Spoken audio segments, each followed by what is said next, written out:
সুপ্রিয় দর্শক, আপনাদের সকলকে আমন্ত্রণ জানাচ্ছি বৈশাখী টেলিভিশনের স্বাস্থ্য বিষয়ক নিয়মিত আয়োজন বৈশাখী হেলথের আজকের পর্বে। দর্শক, মাত্র কয়েক সেকেন্ডের ব্যবধানে একজন রোগীর জীবন বদলে যেতে পারে। হঠাৎ করে পুড়ে যাওয়ার পর যে কোনো রোগী কয়েক সেকেন্ডের মাঝে কী করবেন সেটার উপর আসলে অনেক কিছু নির্ভর করে। তাই আজকে আমরা কথা বলবো পোড়া বা বার্ন বলতে আমরা কি বুঝি এবং তার প্রতিকার সম্পর্কে। দর্শক, পুরো আয়োজন জুড়ে আপনাদের সাথে থাকছি আমি ডক্টর ইফা জান্নাত ইফা, এবং বার্ন এবং পোড়া এবং তার প্রতিকার সম্পর্কে কথা বলতে আমাদের মাঝে আজকে স্টুডিওতে উপস্থিত আছেন ঢাকা মেডিকেল কলেজ অ্যান্ড হসপিটালের বার্ন প্লাস্টিক সার্জারি ডিপার্টমেন্টের ডিপার্টমেন্ট হেড অধ্যাপক ডক্টর বিধান সরকার স্যার, যিনি burn plastic reconstructive and cosmetic surgery বিশেষজ্ঞ। এছাড়াও স্যার চেম্বার করছেন Uttara crescent diagnostic and consultation centre Uttara ঢাকাতে এবং বায়োপ্লাস্টিক সার্জারি ক্লিনিক বনানী ঢাকাতে। আদাব স্যার, আপনাকে আমন্ত্রণ জানাচ্ছি আমাদের আজকের পর্বে। কেমন আছেন? স্যার, যেহেতু আজকে আমরা বার্ন বা পোড়া সম্পর্কে আলোচনা করব, তাই আমি শুরুতেই জানতে চাই যে পোড়া বলতে আমরা আসলে কি বুঝি। পোড়া একটা ইনজুরি বা ক্ষত, যেটা সাধারণত আমাদের হিউম্যান বডির চামড়া স্কিনকে ফার্স্টে অ্যাটাক করে। এটা হচ্ছে ফার্স্ট ব্যারিয়ার আমাদের বডির। যে কোনো কিছু আগুন, সেটা আপনার কী বলে গায়ে আগুন বা কাপড়ে লেগে যেতে পারে, বা গরম পানি দিয়ে হতে পারে, বা ইলেকট্রিসিটি দিয়ে হতে পারে, ইলেকট্রিসিটির তার দিয়ে হতে পারে, বা ইলেকট্রিসিটি তার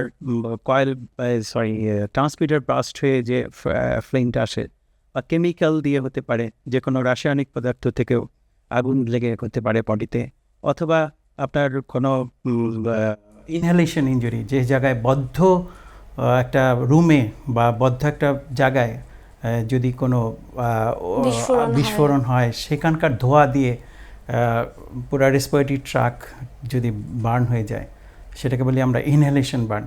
এরকম নানাভাবে, বা ঘর্ষণের ফলে সৃষ্ট যে হিট, সেটার থেকে হতে পারে, রেডিয়েশন দিয়ে হতে পারে বার্ন।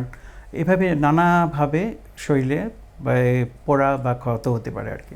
আচ্ছা স্যার, অনেক রোগীর ক্ষেত্রে দেখা যায় যে পুড়ে যাওয়ার কিছুক্ষণের মাঝে তারা বরফ ব্যবহার করছেন, টুথপেস্ট ব্যবহার করছেন, তেল ব্যবহার করছেন, ডিম ব্যবহার করছেন। এটা আসলে কতটা সঠিক এবং কতটা ভুল? জি, আপনি খুব ভালো কোশ্চেন করেছেন। তো আমরা এরকম দেখি অনেক পেশেন্টই অনেক কিছু এরকম লাগিয়ে আসে, কিন্তু বেসিক্যালি বরফ না দিয়ে যদি নর্মাল ট্যাপ ওয়াটার বা নর্মাল পানি দিয়ে, যদি ঠান্ডা পানিও দেওয়া যায়, তবে বরফ দিতে হবে নট নেসেসারিলি। নর্মালি ট্যাপ ওয়াটারে যদি আপনার 30 মিনিট পর্যন্ত, 20 থেকে 30 মিনিট পর্যন্ত যদি যে কোনো পোড়া রোগীকে পানি প্রবাহটা দেওয়া যায়, তাহলে ওই বার্নের ডেপনেসটাও কমে আসে এবং বার্নের স্প্রেডিংটাও কমে যায় বডিতে। তার মানে স্যার আমরা বলতে পারি যে বাকি অন্যান্য জিনিস ব্যবহার করার থেকে ট্যাপ ওয়াটারটা ব্যবহার করাই সব থেকে বেশি নিরাপদ। রাইট।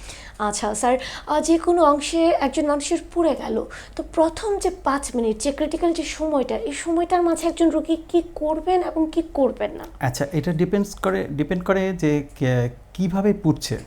ধরেন একজনের রান্না করতে গিয়ে তার গায়ে বা কাপড়ে আগুন লেগে গেল, সে তখন তাড়াতাড়ি তার ওই সোর্স থেকে বেরিয়ে আসতে হবে।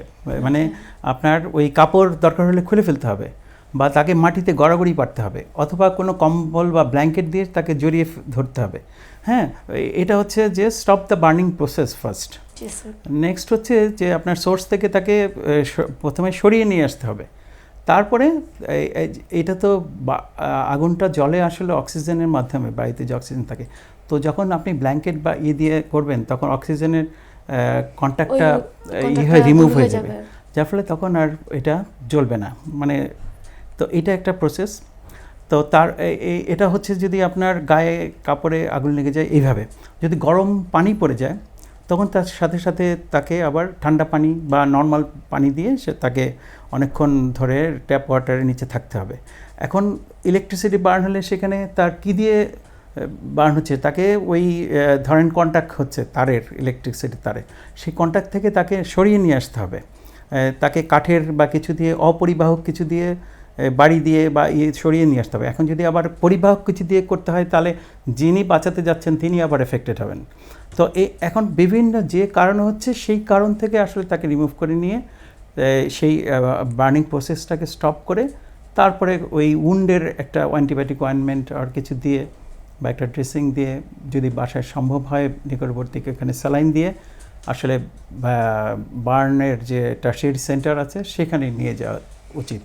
আচ্ছা স্যার, যেমনটা আমরা শুরুতে বলছিলাম যে আপনি যেমনটা আমাকে বললেন বিভিন্ন ধরনের বার্ন আছে, যেমন কেমিক্যাল বার্ন আছে, ইলেকট্রিক বার্ন আছে।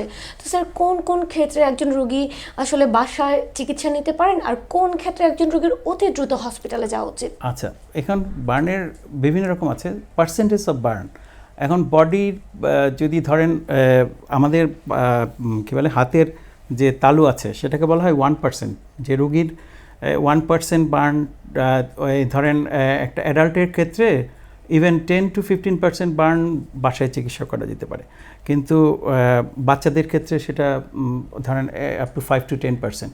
কিন্তু যদি এর চেয়ে বেশি পার্সেন্টেজ হয় এবং বেশি গভীর বার্ন হয়, ধরেন ডিপ বার্ন, সেটা পুরা চামড়া ডিপ পর্যন্ত চলে গেছে, অথবা vital areas of the body such as চোখ, ঠোঁট, নাক, তারপরে আপনার হাত, তারপরে পেরিনিয়াম, ফিট, এইসব যদি বার্নগুলো হয় ওভার দ্য জয়েন্ট, এইসব বার্নের ক্ষেত্রে অবশ্যই অ্যাডমিট করতে হবে। আর ওইসব পার্সেন্টেজের বেশি অ্যাডাল্টের ক্ষেত্রে 10-15% বডি সারফেস এরিয়া বার্নের বেশি, এবং বাচ্চাদের ক্ষেত্রে 10% বার্নের ক্ষেত্রে বেশি, যাতে তাদেরকে অবশ্যই হসপিটালাইজ করতে হবে এবং স্যালাইন দিতে হবে। স্যার আপনি যেমনটা বাচ্চাদের কথা বলছিলেন, তো বাংলাদেশের প্রেক্ষাপটে তো স্যার আসলে শিশুদের পুড়ে যাওয়ার ঘটনাটা আমরা খুব বেশি দেখতে পাই, সেটা যে কোনো এরিয়াতে হোক, রুরাল কিংবা আরবান এরিয়াতে হোক।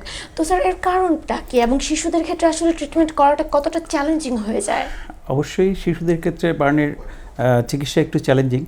এখন এটা করার জন্য আসলে সচেতনতা দরকার। যেমন ধরেন আমাদের দেশে শিশুরা গরম পানি দিয়ে এফেক্টেড হয় বেশি, তো সে স্ক্যাল্প বলে এটাকে, স্ক্যাল্প বার্ন।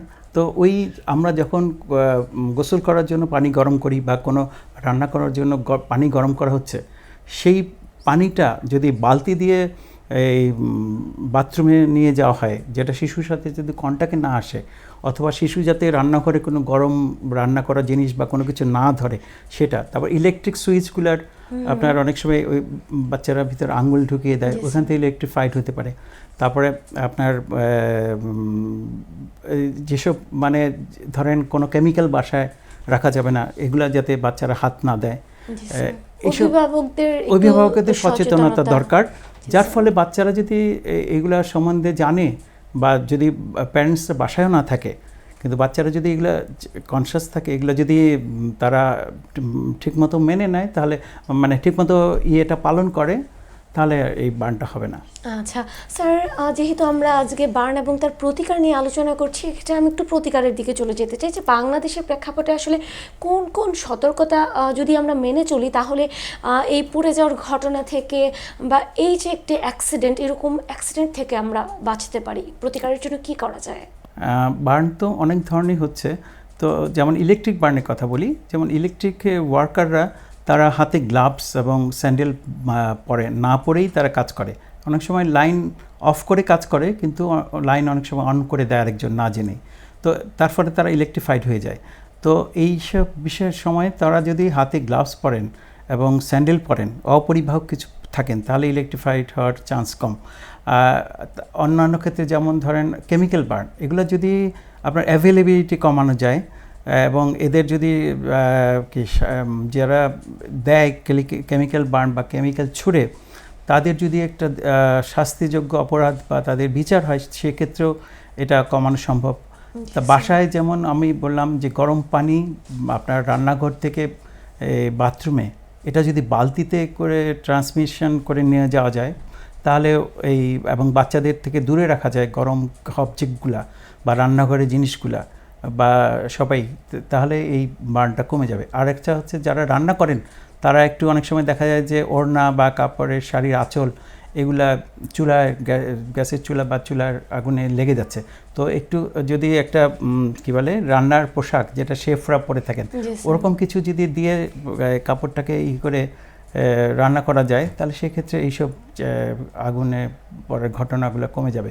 তারপরে ধরেন গ্যাস সিলিন্ডার, আমাদের দেশের গাড়ির গ্যাস সিলিন্ডার বা এসি বাস্ট হয়েও কিন্তু অনেক দুর্ঘটনা ঘটছে।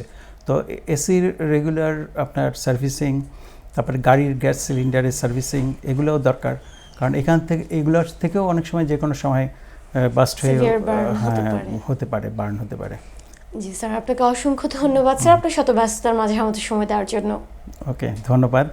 বৈশাখী টিভির দর্শকদেরকেও ধন্যবাদ এবং আমার শুভেচ্ছা। সুপ্রিয় দর্শক, এই মুহূর্তে আমরা অনুষ্ঠানের একেবারে শেষ পর্যায়ে চলে এসেছি। পরবর্তী পর্ব দেখার আমন্ত্রণ জানিয়ে বিদায় নিচ্ছি। সুস্থ থাকবেন, ভালো থাকবেন, আল্লাহ হাফেজ।